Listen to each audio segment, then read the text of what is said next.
All right, everybody, welcome to Chapter 15 in the EMR 8th edition book. Today we're going to be talking about injuries to muscles and bones. There is, some different types of stuff we'll talk about here. We'll also include things like strains and sprains, but we will get there when we get there. So, emergency medical responders, EMRs. We'll encounter many types of musculoskeletal injuries, so this includes, but is not limited to, fractures, dislocations, sprains and strains, head injuries, spinal cord injuries, and chest injuries. Now remember, anything on our body can be injured realistically. This is going to be a fairly encompassing list, but it's not the full list. And also remember, at the EMR level, the depth of the content might not be the same as obviously EMT to paramedic, so on and so forth. Now, big part of this, anytime we're talking about the body, an understanding of anatomy is going to go a long way. Basic anatomy and functioning, understanding of these things, of the musculoskeletal system, will help you treat these injuries. Now, the big one, we got to be able to recognize the signs and symptoms of these types of injuries, right? The better we understand what we're looking at, the better our treatment plan will be. Now, providing proper care at the scene can prevent additional injury or disability as well, okay? If we do a good job, we stop things from getting worse. If we do a poor job, things can get worse, and it's now the provider's fault, okay, or they are at fault.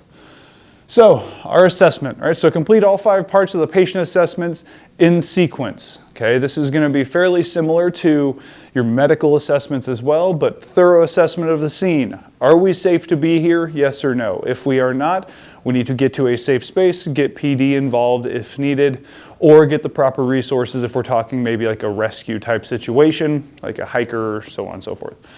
Get our primary assessment down. Our primary assessment is our ABCs, airway, breathing, circulation. These are our life threats. Let's assess these first.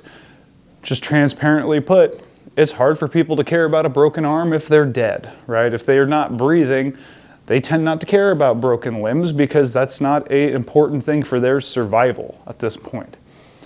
From there, we'll move into our secondary assessment. This tends to be more hands-on when we're talking trauma, but we will get there when we get there. Perform a sample history. Sample signs and symptoms, allergies, medications, pertinent medical history, last oral intake, as well as last bowel movement or urinary function, right? Last ins and outs is another way to think of it. And then E is events leading up. What happened that brought me as the provider here? And then from there, we're going to reassess. Now, reassess, remember, every 5 minutes for a critical patient, every 15 for a non-critical patient. And that reassessment is more than just vital signs. You're going to run through that ABC list every time you reassess, making sure nothing changes with potential life threats. Nice little flow chart to help you remember. Scene size up to primary assessment, to history taking, to secondary assessment, to reassessment. Okay, so our skeletal system, right? Once again, the better you understand the anatomy of the body, the better you'll understand what you're seeing in front of you, the better your treatment plan will be. So a total of 206 bones in our skeleton. This is the supporting framework of our body. Our skeleton is what gives us form, it's what gives us structure, right? Now, some of the functions of our skeleton here: supports the body, protects vital structures. Think of your rib cage, right? Your rib cage protects your heart and your lungs, assists with movement, also helps our body manufacture red blood cells. Our red blood cells are made in our bone marrow, okay? That's where our body creates them. So, important structures, right, for more than just being the framework of us. Now, we can really break this down into 7 different areas if we're going to kind of get broad with it. Okay, the first one, head, skull, and face. Okay, those are going to be the first area. Our spinal column, or your spine generally, but your spinal column is what that is called. Your shoulder girdle, which is the bones that make your shoulders, okay, and we'll talk about these in some more detail here in a moment. Your upper extremities, so your arms, your rib cage, your pelvis, which is the connecting piece for your lower extremity, your legs, right? Your pelvis is the lower portion, or second lower half, I guess is another way to think of it. Yeah, so our skull, right? So we can see the skull up here, right? It makes up our head. We have our spinal column. Remember, the spinal column starts at the neck all the way down to the lower back. We have our sternum, which is that plate in the middle of our chest. We have our shoulder girdle, which is consisting of 3 different bones. Okay, we have our humerus, our upper arm, our clavicle, which is our collarbone, and then our scapula, which is our shoulder blade. Okay, and then our upper extremity is the whole arm. Important piece to remember, the xiphoid process, that's going to be the tip of the sternum. Okay, the little jagged point coming down. The reason that's important is if we're doing things like CPR, and if we place our hands incorrectly, we can break that off and we can actually send it into the body. And if we're sending it into the chest, we are sending it near structures we don't necessarily want that to touch. We have our rib cage, also known as our thoracic cage, the pelvis, and then our lower extremity, which is going to be the legs. So, when we talk about the bones of the head, that includes the bones of the face as well as the jaw. Okay, so the skull is actually many bones fused together to form a hollow sphere that contains and protects the brain. Yeah, the cranium, the round part, consists of 4 bones. Frontal bone, parietal bone, which is kind of your side bone here, kind of the back corners, your temporal bone, and your occipital, which is the back. Frontal is in the front, parietal is back corner, temporal is on the side, occipital is in the back. Okay, those are going to make up the bones of your head or your cranium. And then we have our jawbone, otherwise known as your mandible, right? But that articulates, it's movable, it's attached to the skull with muscles and ligaments and tendons, just to kind of keep its shape there. Now the spine, series of separate bones called vertebrae. Vertebrae is, if we're going to talk about them in plural, a vertebra, singular, is going to be 1. Okay. Now the spine has 5 different sections. We have our cervical spine, our thoracic spine, our lumbar spine, our sacrum, and our coccyx. Okay, our cervical spine, there's 7 of these vertebrae, make up our neck. Okay. Our thoracic, or your upper back, is going to have 12 vertebrae. The lumbar, which is your lower back, will have 5 vertebrae. And then the sacrum and the coccyx is where it changes a little bit. Okay, your sacrum is actually composed of 5 bones that are fused together. That's the plate right above your butt crack, if we're going to be blatantly blunt about it. And then we have our coccyx, which is our tailbone, which is a fusion of 4 small little vertebrae down there. Okay, so sacrum and coccyx, those are fused bones. The rest of them are articulating, made up of individual vertebrae. Okay, yeah, so 7 cervical in the neck, 12 thoracic in the upper back, 5 lumbar in the lower back. Your sacrum is a fused plate, and then our coccyx is the tailbone, the fused vertebrae at the end. That would be your tail, if we had them. Now, your shoulder girdle, right, supports your arm. So it consists of your collarbone, your clavicle, right, and your scapula, which is your shoulder blade. Those provide the essentially the socket for your humerus, the upper arm bone, to go and insert into. Okay, and then our forearm is made up of 2 bones, our radius and our ulna. Okay, these are they're 2 bones for a reason, right? It helps us articulate and rotate. Easiest way to remember which one is which, because you will be checking radial pulses. It's kind of silly, but it always helped me remember. Thumbs are rad, right? Your radius is thumb side. Okay, thumbs are rad. So thumb side is radius, pinky side is ulna. You will be checking radial pulses just by that thumb. When it comes to our ribs, we have 12 sets of ribs protecting the heart, lungs, liver, and spleen. Your ribs are also attached to the thoracic vertebrae, which is why it's called the thoracic cage also. Okay, all of them are attached to that spine, so there's 12 vertebrae, 12 ribs. Okay, sternum is located in the front of the chest. Once again, that is the fusion plate in the front there with the xiphoid hanging down. Now, if you look at this diagram, you'll see all this blue. This is actually cartilage. Cartilage is what attaches our sternum to our ribs.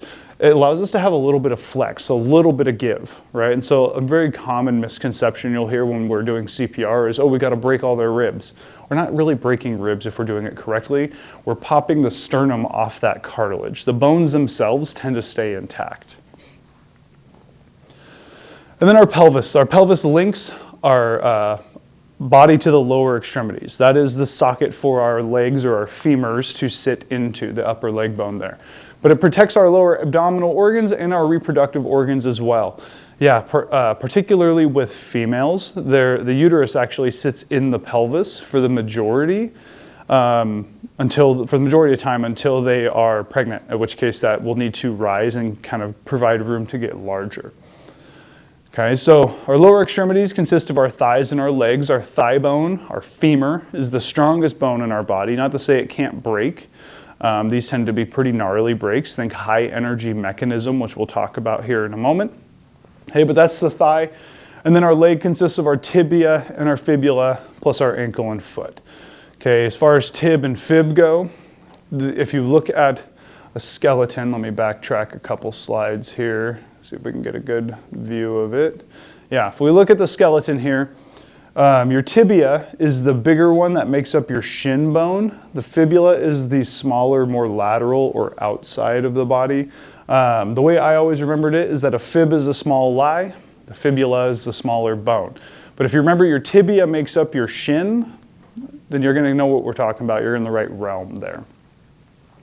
Yeah, and then your ankle and foot, which is composed of tarsals and metatarsals, but you don't necessarily need to know that at this scope. Okay, so our muscles. Now, we're not expecting you to remember every single muscle in the body because there are a lot of them. Realistically, you just need to know major muscle groups, okay? And you need to have an understanding of what muscles are and what they do. So muscles are attached to bones by tendons, okay? Tendons are what will attach muscle to bone. Ligaments, we'll talk about here in a moment, are bone to bone, okay? But muscles are attached to bones by tendons and cause movement by alternately contracting and relaxing. These ligaments will cross joint structures so that if like my hamstring starts to contract, it will pull my lower leg up. Okay, same thing, your bicep tendon crosses into your forearm so that if I want to bend my arm, bicep contracts, pulls forearm up, right? That's the attachment point there. So yeah, that movement occurs at joints. Joints is any space where two bone ends come together. And then once again, our bones are held together by ligaments. Tendons hold muscles to bone. Ligaments hold bones to bones. If you're confused about that, think about like ACL, your anterior cruciate ligament. ACL, MCL, LCL, PCL, anterior, lateral, medial, posterior, right? The ligaments connect bones to bones. Now, when it comes to the types of muscles we have, we can break it down to three: voluntary, involuntary, and cardiac.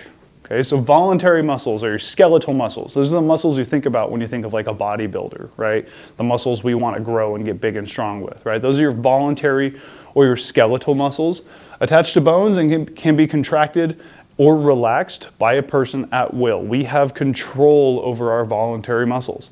Versus our involuntary muscles, another term for this is smooth muscle, found in the digestive tract and in internal organs. We have no control. We can't just say digest, digest, digest. It doesn't work that way, right? It just kind of does it. It's an automatic muscle set. It does its own thing there. And then our cardiac muscle, found only in the heart, right? Cardiac, cardio being heart, cardiac muscle, heart muscle, okay? But that's special in the heart. It has a ability called automaticity, which is a little above this scope, but that automaticity is the electrical current running through our heart that allows the heart to do its own thing. We don't have to think heartbeat, heartbeat, heartbeat. It just does it, okay? And that automaticity allows it to recycle those electrical signals being sent. Yeah, a little diagram here, right? So cardiac muscle is going to be in the heart. Skeletal muscle is going to be the muscles you think about when you think muscles. And smooth muscle is going to be in the bowel as an example. Okay, but we have no control over that one. Now, mechanism of injury. What happened that caused the person or a patient to be injured? Okay, so musculoskeletal injuries caused by three types of mechanism of injury. You may also see this described as MOI, mechanism of injury. Now, the three kind of forces that we will deal with are direct force, indirect force, and twisting forces. Okay, direct force being the contact, the indirect force being the repercussion of that contact. Think of transfer of energy, right? If I got punched in the nose, doesn't necessarily mean my neck is fine. The direct contact would be to my nose. The indirect would be as my head snaps back and that force travels, potentially affecting the spine. And then twisting is twisting, right? Rotating while things are planted. So Use information provided by the dispatcher gather from the scene to identify your possible mechanisms. You gotta play detective a little bit. You have to be able to look at something and say, okay, based on what I'm seeing here with these car accidents, this is how they were hit, this is what happened, right? That's your mechanism. Now, there are many different ways to describe a patient's injuries. Use your senses, sight and touch. Smell is another one, okay? Trust your senses. They're gonna give you some variation of a clue about what's going on. The next one, if they're conscious, arguably some of the most important information, is going to be from the patient. Okay? Listen to their complaint. Let them tell you what's bothering them so we know where we got to start looking. That doesn't necessarily mean that's going to be the end-all be-all injury. There are what's called distracting injuries, right? If we show up and someone's right leg is mangled, but they also hit their head on the windshield and they're conscious, they may be like, what is going on with my leg? That leg is not necessarily going to kill them as opposed to a head injury, okay? And the most important part of your job, provide the best assessment and treatment. Based on what I'm seeing, getting a good assessment, this is what my plan is to take care of this person. Yeah, so some distracting injuries, right? So fractures. A fracture is a broken bone, okay? That is the same thing. If you've ever had a friend who's like, no, I didn't break it, it's just a fracture. They're the same thing. Fractures are broken bones. Now, most often occurs as a result of significant force, right? Our bones are pretty strong. There are going to be some people out there who have conditions like osteoporosis where they have weaker bones over time. But for the average person, for the most part, our bones are fairly strong. So it's going to take a good amount of force to actually break that bone. Now, in a closed fracture, right? Closed versus open. A closed fracture, the bone is broken, but there's no skin break, right? So this top here, example A, is a good image here for our closed fracture. Things are busted, but the skin is still intact, as opposed to an open fracture where the bone is broken, but now the skin as well is open. The way I think about it is that if internal structures are seeing the outside world, that's an open fracture. They're not designed or not meant to see those things. Now, both result in bleeding at the fracture site. Remember, our bone marrow makes red blood cells, so even a closed fracture can have bleeding internally. That's why bruising shows up. Bruising is a result of blood. Okay? Same with swelling. Swelling is the result of blood in the area. Okay? Dislocation. So a dislocation is a disruption that tears supporting ligaments of a joint, right? So like the joint is being pulled apart at a weak point. The bone ends separate completely from each other and can lock in position. So it's not uncommon for especially things like hips. Someone dislocates their hip, it rotates their foot internally, and then that bone kind of gets stuck outside of the socket. Okay? Now, if you ever try to move a dislocated joint, just know the patient is going to be experiencing pain. It is not in your scope of practice to reduce any, and when I say reduce, I mean fix any dislocations. Okay? For the reason, dislocations can damage nearby nerves and blood vessels. Okay, so that's a potential you can run into. To the point that it's not in your scope, even at the paramedic scope, the highest of our first responder scopes, we can only reduce one dislocation. It's a lateral kneecap. Outside of that, we leave them alone. We don't know what kind of damage we may be doing, and we'll talk about how to take care of those down the road. Now, sprains versus strain. A sprain is a joint injury, right? That's where you're going to basically stretch supporting ligaments. You're going to stretch them farther than they should be. Think of like rubber bands. You're overstretching those rubber bands. As opposed to a strain, that is going to be a muscle injury. That's going to be stretching on the muscle. In severe cases, you can actually start tearing muscle. Okay? Sprain is a joint, weakened ligaments. Strain is a muscle problem. So signs and symptoms, they're all going to be relatively similar. Obviously, depending on the injury type, is going to be better or worse, right? So pain at the injury site, that's going to be pretty common. An open wound, that one we tend to see with open fractures. Swelling and discoloration can show up with any of them. Anytime that we see swelling, it's just blood where it shouldn't be. Patient's inability or unwillingness to move an extremity. If it hurts so bad they don't want to move it, that should be a red flag for you. Deformity or angulation. If you've been a human longer than, 10 years, and you look at something and you think, that don't look quite right, it probably isn't, right? That's the deformity. Arms are meant to be straight. They're not supposed to be bowing out, right? If we even look at this guy, right, this closed fracture, that's a pretty notable deformity. That should not look like that. If you do not know, I would reevaluate being a human a little bit. And then tenderness, right? It's going to hurt when we touch it or hurt when they touch it. That's a red flag for us as well. That should indicate, clue us in, there's some sort of trauma that went on. Now, standard precautions. This is generally going to be your gloves, right?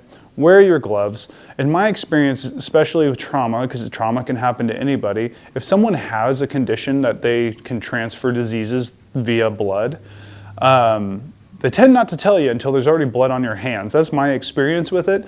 Other people may have other experiences, totally justified there. But the big thing, right?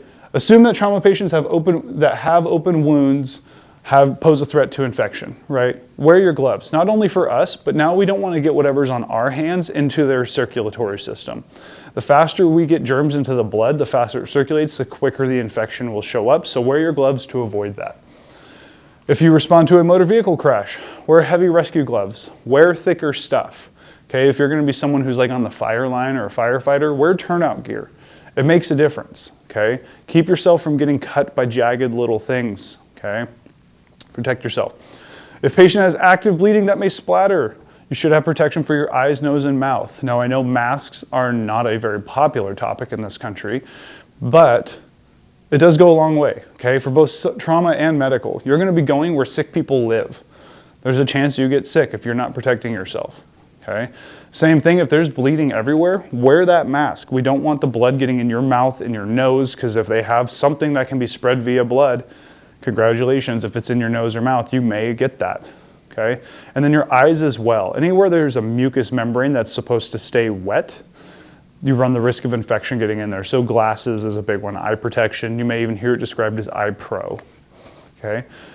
If there's a possibility of aerosolized or airborne particulate matter, use a face mask and eye protection as well, right? Anytime that there's something that can get into the air, coughing, sneezing, bleeding, vomit, whatever, it's always going to behoove you to keep that stuff on your face and keep yourself protected.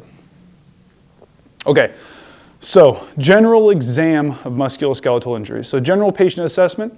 All steps in the patient assessment process must be carried out before focusing on an injured limb, right? We got to follow that structure, scene safety, primary, history taking, secondary, reassess, okay? But check the ABCs first. That is the most important thing before we start focusing in on isolated injuries to limbs. So limb injuries are not life-threatening unless there is excessive bleeding. Yeah, primarily with that bleeding, the big one we're concerned about is femurs and pelvises. Not to say any of our bones can't bleed, but the ones that can be true life threats, femurs and pelvis. You can lose up to 1 liter of blood per thigh, and that's a closed femur. You can lose anywhere from 1.5 to 2 liters from your pelvis, okay? So stabilize their ABCs, always gonna be the first step. Hard to care about a broken arm if you can't breathe, okay? So inspect your injured limb, compare it to the opposite uninjured limb. Do these things look the same, yes or no? And then when you examine these limbs, right, look at the following. Is there an open wound? Does it appear deformed? Is there any massive swelling or bruising starting to show up that may kind of key you in to an injury of that limb? Now, tenderness is the best indicator for underlying fractures, dislocations, or sprains. Now, here's the kind of the kicker. If someone has a super deformed injury, I may not go in and start pushing and be like, does this hurt? Because yeah, it's probably gonna hurt. But if we have like maybe a closed arm fracture and we're not sure, you're gonna have to push on it, you're gonna have to assess it. You're gonna need to prep your patient. Hey, I'm going to be pushing on this. I'm sorry, I'm not being a bad guy, I just need to check, okay?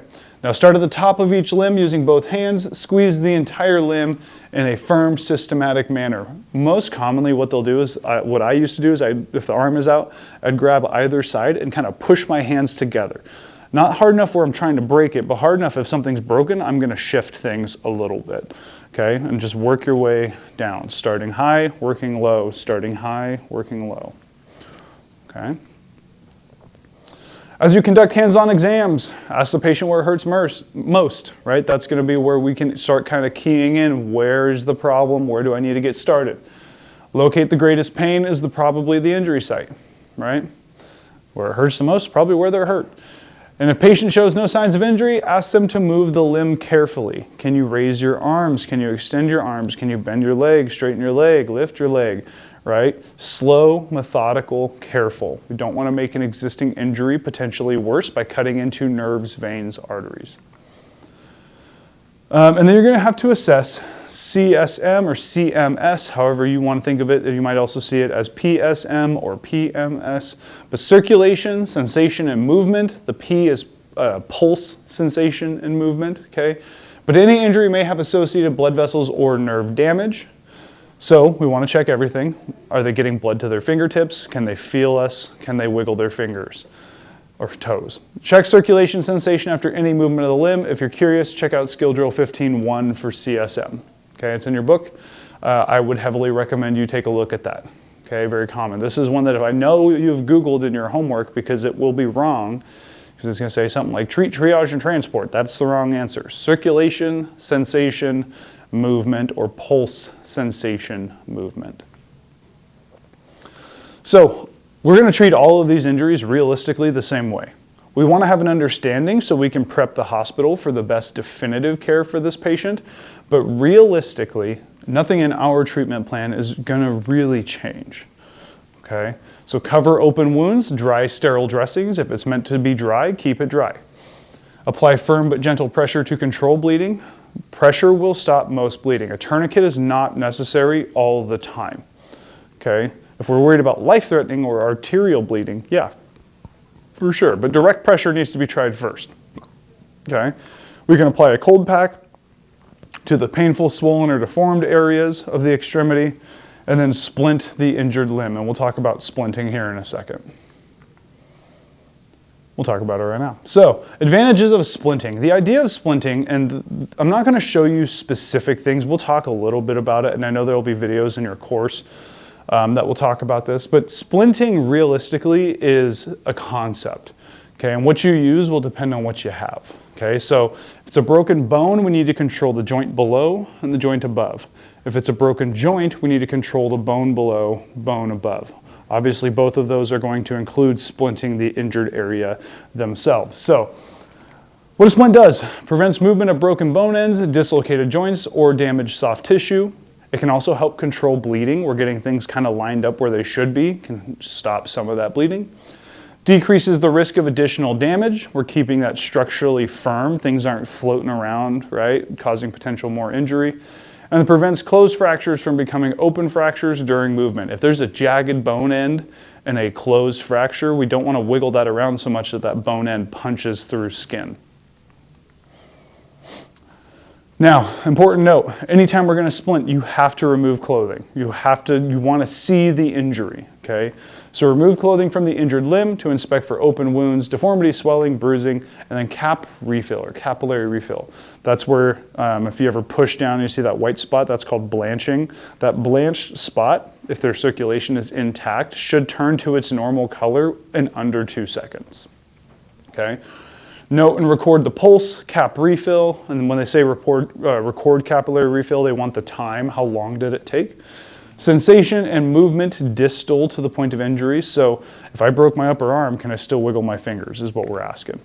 And then cover all open wounds with a dry, sterile dressing before applying the splint. If it's open, let's stop the bleeding, get that controlled, let's splint after. Do not move the patient before splinting unless there's an immediate danger.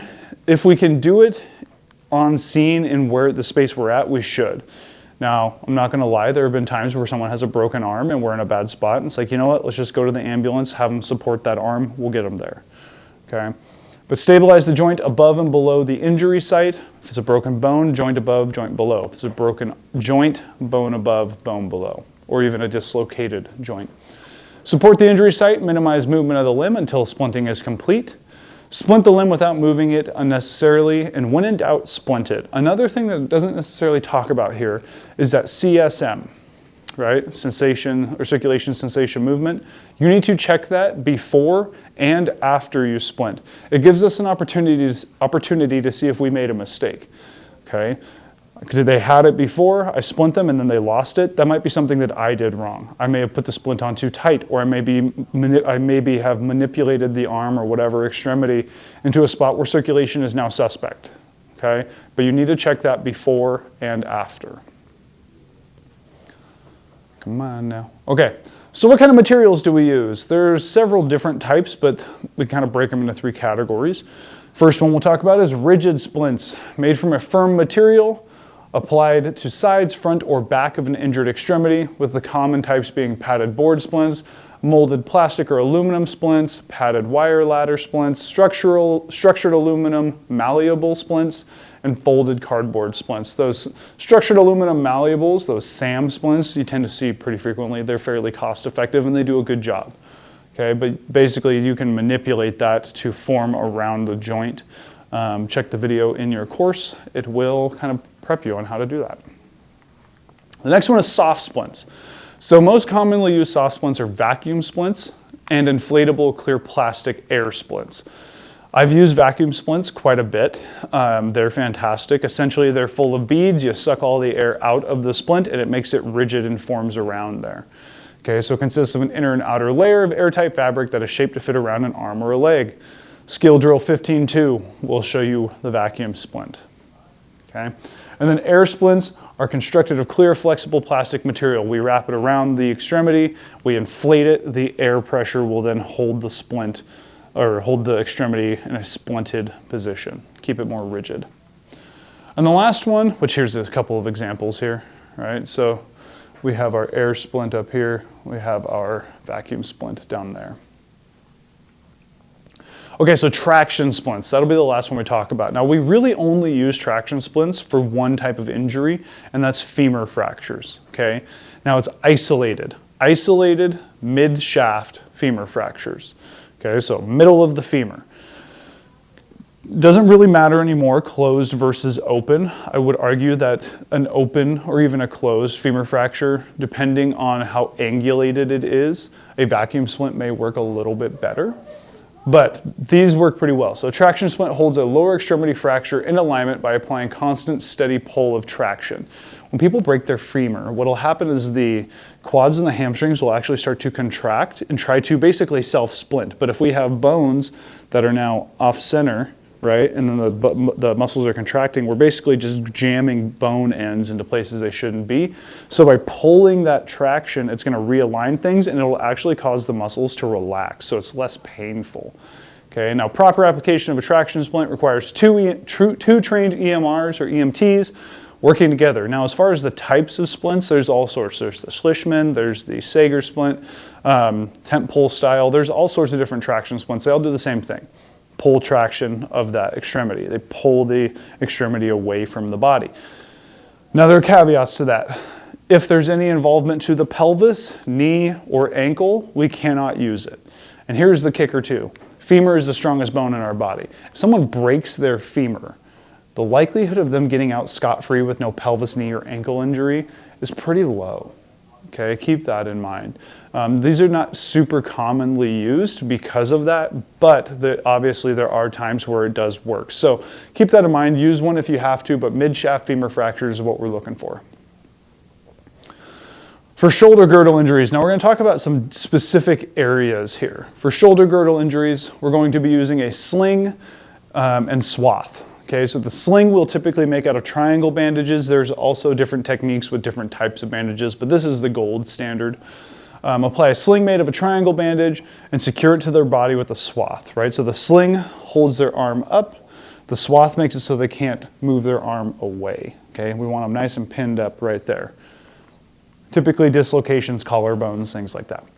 For shoulder dislocations, place a pillow or rolled blanket in space between the upper arm and the chest wall, and then put our sling and swath, right? We want to rest that arm nice and comfortably because it's out of the socket, and then we can get that sling and swath rolling to get it secured to the body. You can improvise slings, that's kind of the nice things, right?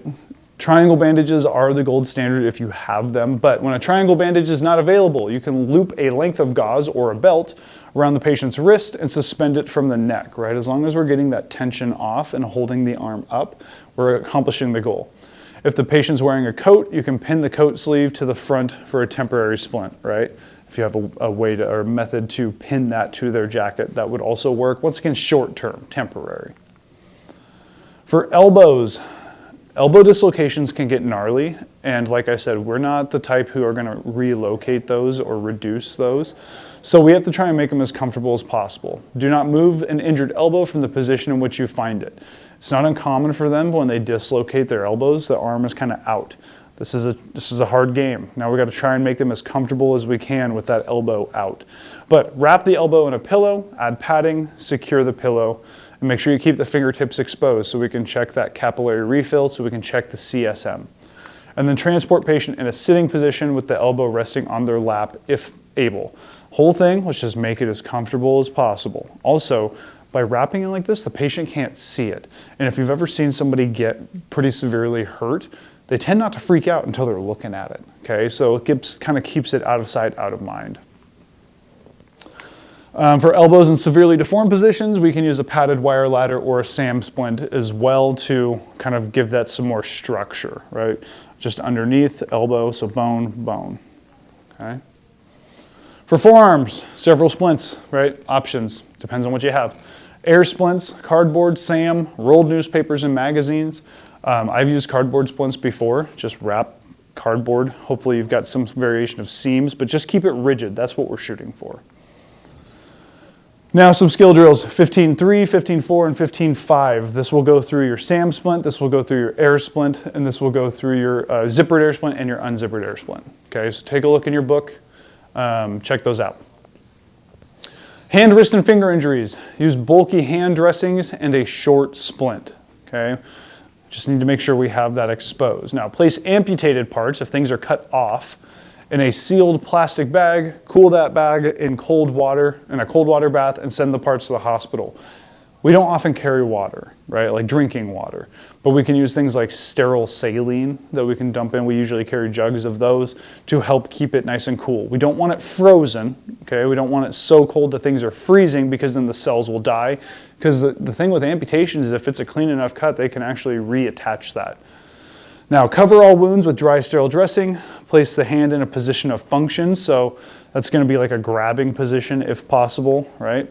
However they use their hand, but a position of function is a position where they can use their hand, right? Still utilize it.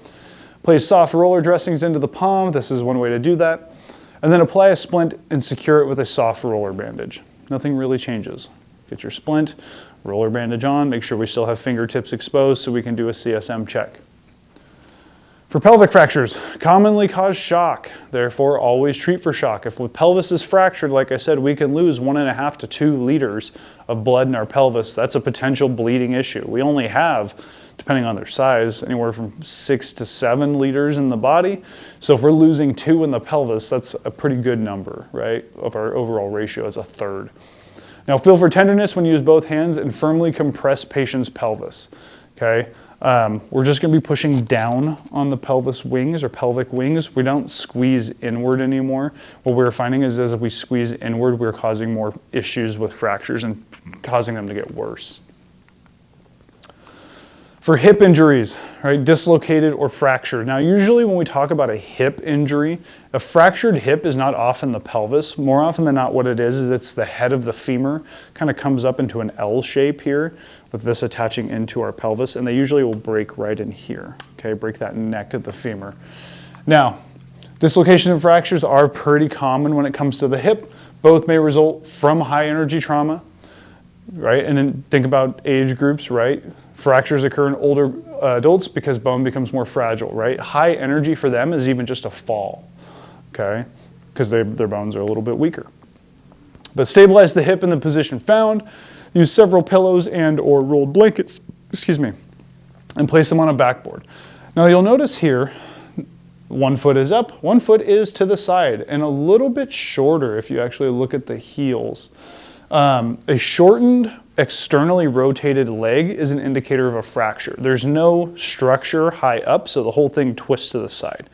If we're talking about a dislocation, it tends to go shorter and inward because now that bone end is poking back, okay, if it's an anterior dislocation. For thighs, fractured femur is unstable, right? Traction splints can be our best option if we have it, but place the patient in a comfortable position, treat for shock, call for additional resources and equipment, okay? We want more people on scene. Remember, we need at least 2 people to do those traction splints. And traction splints are the most effective way to splint a unilateral fractured femur.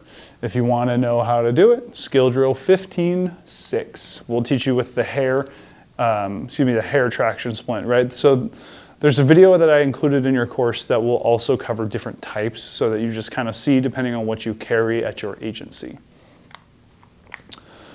Yep. Manipulation of the femur, pulling traction. Picture D here, you can see that provider who's at the foot is pulling manual traction. Just seeing if that'll help, because if manual traction helps, a traction splint for sure will. For knee injuries, stabilize an injured knee in the same position you found it. Okay, if it's straight, use a long padded board, splint, or long leg air splint. Okay, if it is not kind of all angulated out. If it's angulated, vacuum splints work pretty well. If there's a significant deformity, place pillows, blankets, or clothing beneath the knee. Secure splint materials to the legs with bandages, swaths, or cravats. Cravats being another tie down.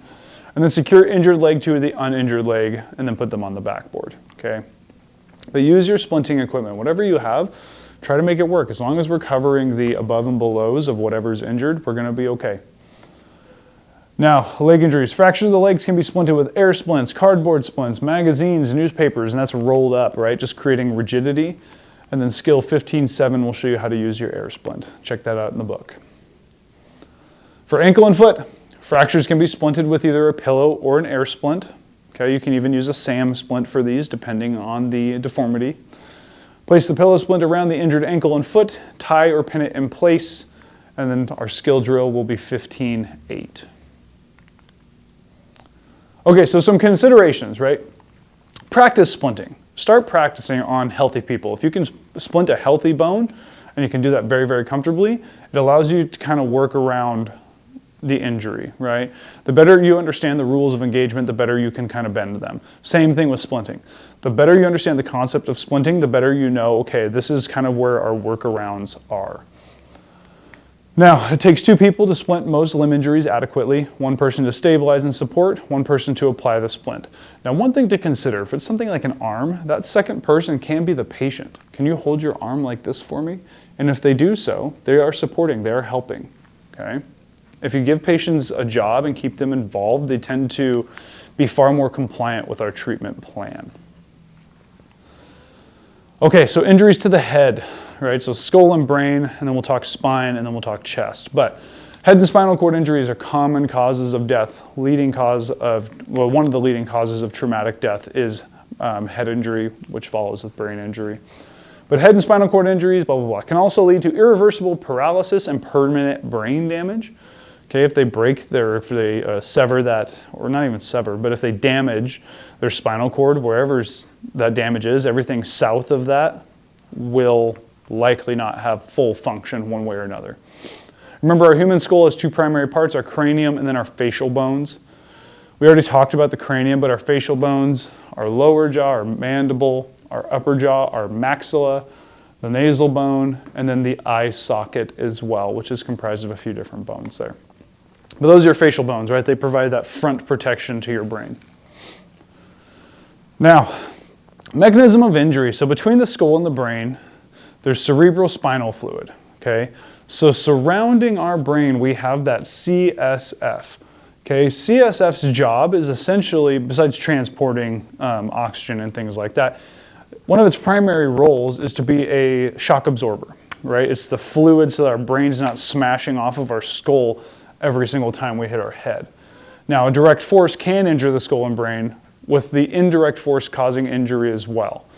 right? Indirect force if I hit my head, right? And then I go back and I'm just rattling my head back or my brain back and forth in my skull. Secondary injuries like hypoxia injuries, now there are things that are bleeding in there. Those will start showing up.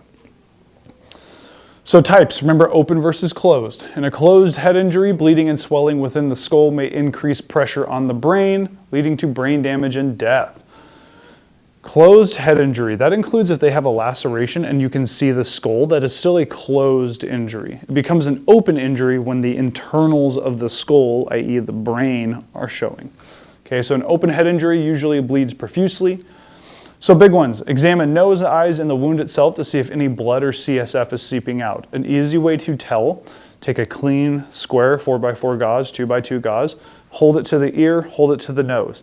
If they have CSF showing up, what you'll likely see is a red dot for the blood, and then a kind of a straw-colored halo around the blood.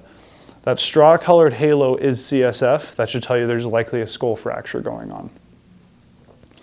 And then brain tissue or bone may also be visible, right, depending on open or closed. Yeah, so here's our injury pattern, right? So we have a closed head injury here. We have an open injury here, right? The bone is now fractured through. The inside world of our brain is seeing the outside world. Now, signs and symptoms. Now, with these signs and symptoms, I want you to remember this is not the end-all be-all list, and it also doesn't mean that they're going to exhibit exactly these signs. It can be one or multiple, and it doesn't have to necessarily be in order. Okay? Anytime you see signs and symptoms, that's a list of potentials you could see. It's not always going to be textbook this, this, and this, right? So, confusion, unusual behavior, unresponsiveness, nausea, vomiting, blood from the ear, decreased responsiveness, unequal pupils, paralysis, seizures. Okay, external head trauma, so bleeding, bumps, bruises, right? Those goose eggs, those count. Now, if it's going to be a really serious head injury, usually skull fractures, we'll see raccoon eyes or battle signs. Raccoon eyes, now keep in mind also, if we start to see these, we're a little late to the game. This has been going on. It's going to take time for that to start showing up in the soft tissue. Another thing to consider with these battle signs, right? Raccoon eyes are around the eyes, battle signs are behind the ears, is you're going to want to see the total extent. In this image right here, what we see may not be the entirety of that fracture. It could be under the hair as well. So you're going to have to go through their hair and see where that bruise ends. Okay, a concussion. This is also a mild traumatic brain injury, or TBI, if you've ever heard that term before.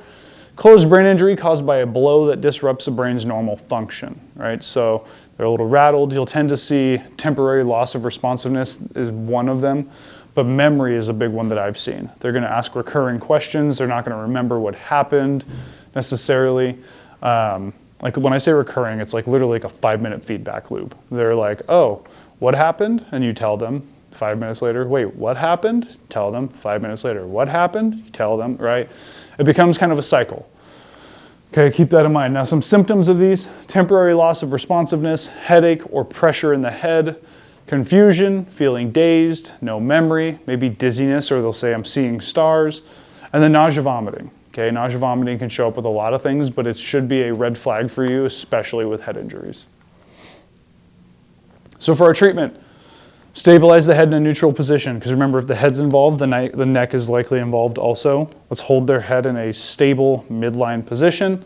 Maintain an open airway with the jaw thrust. Okay, we don't want to manipulate that neck in case there's an injury, so we're going to scoop the kind of vertical ridges of the mandible and push forward, basically giving them an underbite.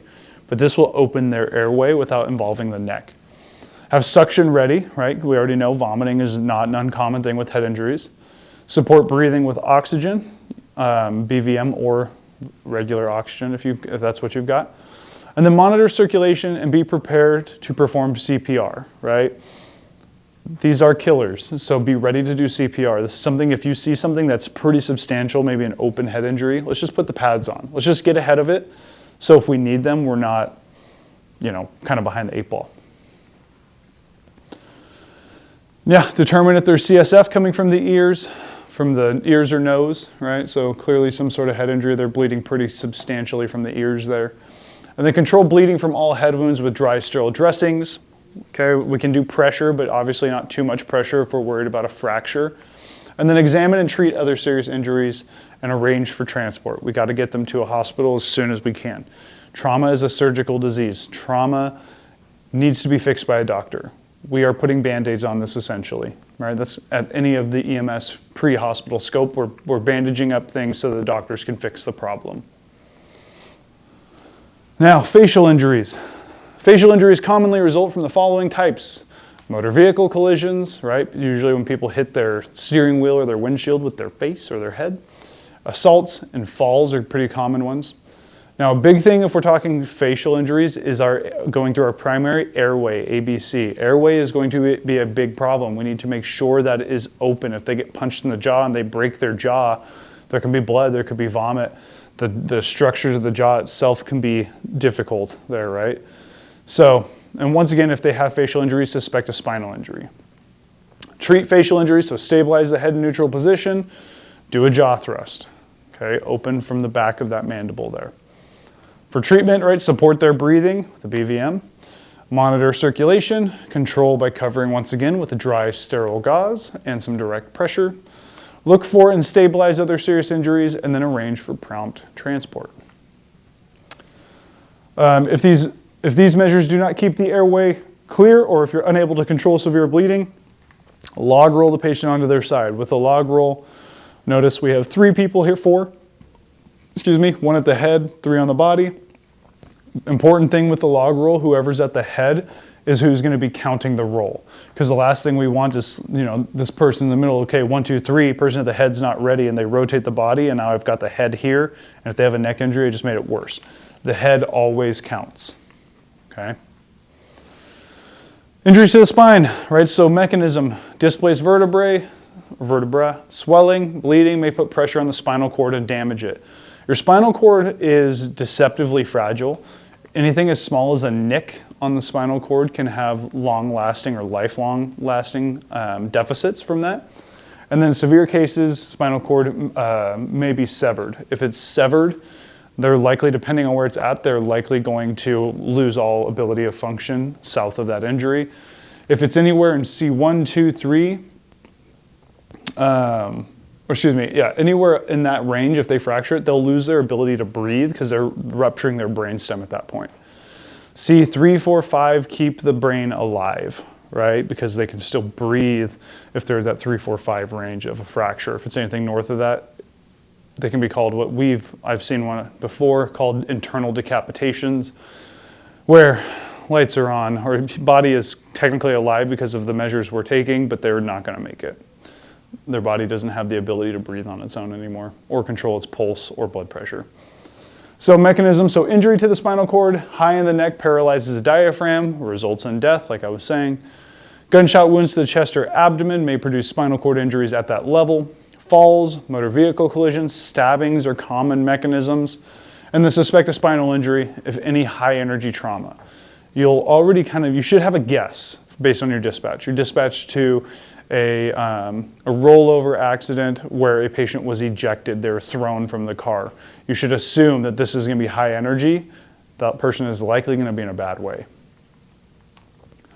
So signs and symptoms: tenderness over any point of the spine or neck, pain in the neck or spine that's radiating to an extremity, so that pain is moving. When we say radiating, we're talking moving pain. Extremity weakness, numbness, paralysis, or loss of movement. If they have a loss of sensation or movement or tingling and burning sensation at any part of the body below the neck, right? Think of that pins and needles sensation. And that they lose control of their bowel or bladder. That should be an indicator as well. Now treatment, place them in a neutral position, right? You're gonna get sick of me saying that, but neutral, nice and normal, straight on. Stabilize the head, prevent movement of the neck, maintain an open airway with a jaw thrust, support their breathing by administering oxygen, keeping that airway open, jaw thrust as best we can. Monitor circulation, and then pulse movement sensation in all extremities. Okay, we want to see, do they still have function in their extremities? Examine, treat other injuries, assist with spinal motion restriction using appropriate device. This is going to be your cervical collar, right? And then arrange for prompt transport. And then skill drill 15.9 will cover those cervical collars for you. So motorcycle and sports helmets, yeah, we're gonna need to remove these sometimes. So helmets often do not need to be removed. As long as we have access to the face, we don't necessarily have to take it off. If it's like a full face helmet where we don't have access to the airway, we are gonna have to take that off. Okay, and these skill drills do a great job of outlining that. But remove part or all of the helmet under the following two circumstances: when a face mask or visor interferes with adequate ventilation or with your ability to restore an airway, and then if the helmet is so loose that securing it to the device will not provide stabilization. If they're kind of wiggling in that helmet, that's not doing them any favors, we got to take that off. If it's going to be like a football helmet, trust the athletic trainers. If they have them there, they have the equipment to take the face mask off as well. Okay, rib fractures, so injuries to the chest moving forward. Rib fractures, even a simple fracture produces pain at the site and difficulty breathing, and rib fractures may be associated with injury to underlying organs. Another thing to consider, rib fractures, if you've ever broken or bruised a rib, you're familiar with this pain. It hurts to take deep breaths. They can't take a deep breath because that expansion of the chest just hurts. Okay, so suspect some variation of breathing or not airway, but breathing difficulties here. Now, to determine whether a rib is bruised or broken, put some pressure on. If it feels crunchy, that's often an indicator of broken. That's also known as crepitus. Now, be alert of signs and symptoms of internal injury, particularly shock. If we're talking ribs, we're talking lungs and heart. Those are some important structures. We definitely don't want those damaged because they clearly can affect survivability of this moment. Reassure the patient reassure the patient and make them more comfortable as we can make them. Try not to get them to do excessive movement, and then give them oxygen, right? Like I said, they're gonna be breathing. They may not be able to take 10 to 12 good breaths or 12 to 20 good breaths, but they might be able to give you 22 okay breaths, okay? Kind of faster than our normal range there. For flail chest in particular is fractured ribs, but it's 3 or more ribs broken in at least 2 spots.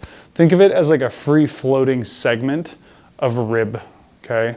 So 3 or more ribs broken in at least 2 places with the injured portion of the chest wall not moving with the rest of the chest. Yeah, they have what we call a paroxysmal movement, or paradoxical movement, paradoxical.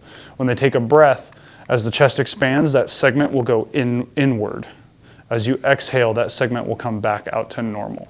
Okay, so it's kind of moving opposite if it's a flail chest. Flail chest will also decrease the amount of oxygen and CO2 exchange in the lungs. They're definitely going to be in pain. They're not going to breathe as well. Okay, and so it's just going to be less viable tissue for oxygen exchange with CO2 there. Now, do not restrict movement of the chest if the patient's having difficulty breathing. Fun fact, the old treatment of this was to put a 5-pound sandbag on there to try and hold it in place. But if they're already in pain and we need our chest to rise, it didn't make much sense. So we don't normally do much for these, if anything at all. You may need to support their breathing with positive pressure ventilations. So assist their breaths with a BVM as they inhale, give them a little puff, just give them a little more oxygen, right? Let them finish that breath. And then monitor support ABCs and get prompt transport. For penetrating chest wounds, right? If an object penetrates the chest wall, air and blood escape into the space between the lungs and the chest wall, okay? You'll also note this is our pleural space, okay? Pleura being a lungs, pleural space where the lungs should be. This is also known as a pneumothorax. If it's air, it's a pneumothorax. If it's blood in there, it's a hemothorax, or some variation thereof. You can also have a hemopneumo, where you have a bit of both, okay? But air and blood may cause the lung to collapse. If they have a collapsed lung, there's nothing at the EMR scope that you can do about that.